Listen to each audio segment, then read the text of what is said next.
It was the neighbor, the patient, or one of the workers in the psych ward, to explain that they had, he was there, Stu was there, then he left, but he got a friend, and he is the friend that Stu was talking to. What are your thoughts on that lovely moment? So like I said, I don't know what the general reaction of this movie is. I guess you said people love the movie, but I got to be honest. I got to be honest. The people who are saying they love this movie, I don't think they got to be honest with themselves. I don't think they would be that happy about the reveal of who the actual killers are. Now, the guy in the psych ward, I guess that kind of makes Mm-hmm. sense that he is an accomplice because they did question him earlier in the movie. He was talking about, Stu was here, and then of course the other guy that got taken out, they were both there. They became friends, so it kind of makes sense that he could be an accomplice. But to have the neighbor as the killer, in my opinion, it made no sense because you never saw a relationship that Sidney had with that character. Yeah, she showed up in the beginning of the movie. They were talking back and forth about she's talking about this thing she's going through with Tatum, but you never got a sense from the very beginning how important this character was to Sidney. It's just a random neighbor who has a son around the same age, whatever, but it's not like there wasn't no build up to any of this. Whereas in the other Scream movies, like take for example, the previous movie, right? Where they brought back Mm-hmm. Kirby and they suggested that, okay, Kirby, is she the one that could have been, again, that character has a history in the series. So that I think was okay because you know about the character's past trauma of what she dealt with. That's why you think, okay, I could understand why they would make her a suspect in this.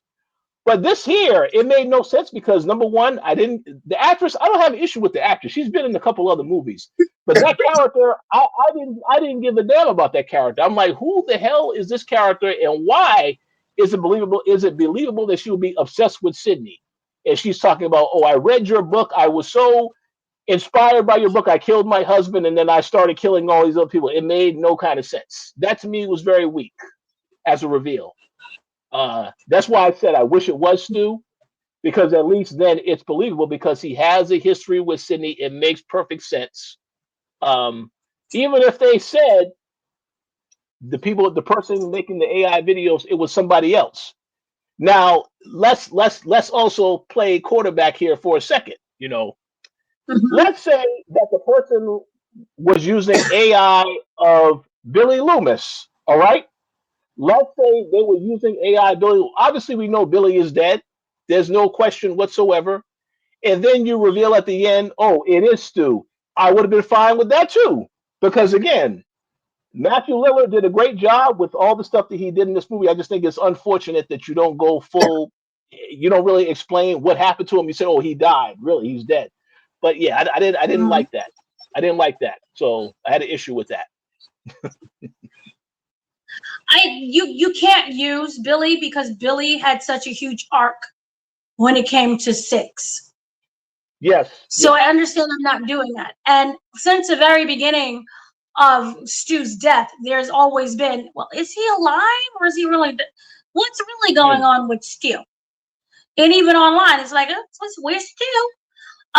So I understand why they would use Stu, and I understand why he couldn't use Billy at all. He had his whole thing with his storyline. My thing was that you just wasn't any emotional connection to the character. We had one scene of them together, really, when they was sitting down at the coffee shop. And it was like, are you okay? How are you doing? And that her son is obsessed with podcasts and that he wanted to interview her for his podcast because that would be a huge thing. And I think that, again, that would have worked exceptionally well. What happened if it was the son and not the mother? Because we're so obsessed, again, with the podcasting. How many serial killing podcasts do we listen to? We have a whole show, Only Murders in the Building, which is based on you know what I mean? They did a podcast within the murders.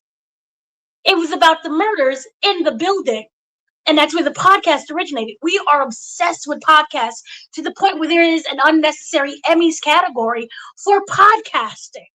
And the fact that you couldn't get one of the biggest final girls and you couldn't get her on your podcast, I would have appreciated more than I'm a mom who has a son. Remember, she killed her own son and she stated, oh, he reminded me too much of his father. We didn't really get to see. I'm like, it was a lot of telling without no showing. So that's what frustrated me the most about this. I would have appreciated if we really felt a connection that she had with Sidney. There are many people, and again, you can make the argument that this goes with how we connect ourselves with celebrities or with people, and we've never met them. How many times do we give commentary on a celebrity's life, and that celebrity doesn't even know you exist? You know, look at, for example, the Cardi B and the Megan Thee Stallion situation, or the Cardi B and not Megan Thee Stallion, not Cardi B and Nicki Minaj, or Nicki Minaj and Megan Thee Stallion. Even when it comes to court cases, remember that whole court case with Megan Thee Stallion? We wasn't there. We don't know anything, but you know, we make a lot of opinions about it to the point where, you know, we become obsessed with the character. We have fan accounts for people we never met. You know, Club Chalamet is based off of the Chalamet boy, whose name Timothy Chalamet. That's a whole conversation in itself. But you know, we have these obsessions, and we have this, what's that word? Parasitic relationships with people that we have never met. So I really would have wished that they focused more on that instead of just giving us a small monologue. If they would have made her more desperate to talk to her, you know, pry more into her business and her information about her, I just didn't feel the connection. And it would have worked if that was your killer, to build that from the beginning of the movie. Instead, we got a small introduction because of the son. Would you be on my podcast? And mother saying, oh, no, that's rude. Stop now. Stop. Or even if, you know, my mom's really obsessed with you and she says that you saved her life. That would have been a clue into something. But we didn't even get that. Instead, we got this monologue at the end. You know, I was sad and desperate in my life. I was in an abusive relationship. I read your book and you gave me the strength to kill my husband. And so now I want to be you. Yes. So in other words, they did the exact opposite. You know, Sidney did not want to tell her daughter about her backstory, whereas with this character, the son was obsessed with wanting to do a podcast, and she kept telling him, no, you're not to come to this house again, leave these people alone. Really, when she is the one that wanted to get over there and take out Sidney. So I guess that's what that was about. But I agree, it's not. And one quick thing I will add also, and I will tell you this, if people haven't seen it, I will make a recommendation. If they do a Scream 8 and they want to be creative with how they tell the story about the killer, I would highly recommend that the writers watch His and Hers on Netflix, because the way they reveal that person, that was fantastic. That's how you reveal a killer, ladies and gentlemen. Just my opinion. But go ahead, Dana. I have not seen it. I can't say anything. I have not seen it. But yeah, so I just thought it was really interesting. And then slightly very disappointing, because even if we've done duos multiple times, we've done father. No, was it mother and son?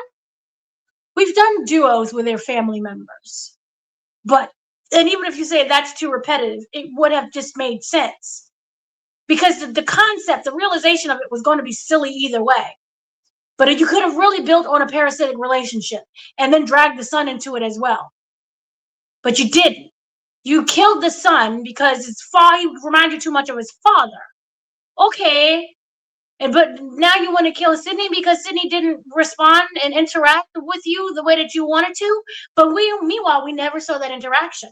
We never seen Sidney be standoff towards her. She sat down and had coffee with you. What more? I mean, I know you want more from the woman, but you never gave the indication that you wanted more. If he was the kind of like neighbor who's like always there, we always got to get rid of you, I would have understood that. But we didn't. And that's where I think you failed miserably. And then the psychiatric ward thing, I was like, okay, that's how we're going to get a Stu. That's how they created Stu. It was like, oh, yeah, Stu was in the psychiatric ward with me. It's like, okay. And then what? And then she was in the psychiatric ward because remember, she had a breakdown. So she blamed her breakdown on Sidney.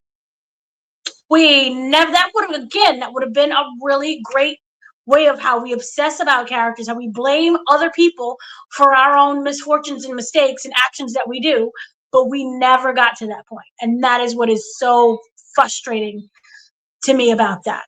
Yes. A quick question I want to ask you, as well as those that may be watching this review. Would you have felt differently if the killer was in some way related to Stu? I'm not talking about a friend, but an actual family member or somebody. Because the one thing about this show, this movie, again, the generations, is showing the generations of the different characters. So if there was somebody related to Stu, I would have been okay with that because they are Yeah. dealing with the trauma of having lost him, all those years ago. I think that would have made more sense. But again, they didn't go that route. But I just wanted to get your opinion on that. That would have been actually really good because we had Randy, we have Billy. Why not Stu? They were the core three. And we didn't get that. And that would have been really great for that to happen. And it's very unfortunate again. So I would have appreciated that way more than what we got. Then the random next door neighbor and the psychiatric, they were both in the psychiatric ward. Okay. And then what? And the fact that someone in the audience had to go, who? Just tells you that they didn't really do a good job of building that character. Oh, we wanted to keep it a secret and mysterious, so we had her in the background. Okay, but she killed like a bunch of kids. And then tried to kill her daughter. And then tried to kill her. Okay. And then, of course, we get that beautiful shootout where they aimed for the head, indeed, to the point where they blew her face off. So, that was good. I like that. They just kept shooting. I'm all for that one. Everything else, I was just like, man, did you like that final death? Because it was something, at least. Oh yeah, because Tatum finally listened to her mom and shot her in the head multiple times to the point where her face was completely gone. So yeah, that was great. That was a little bonding between the mother and daughter. I thought that was great. That was good. Some bonding. Yeah. So I did like that idea. I did like that concept. But other than that, for me, it was meh.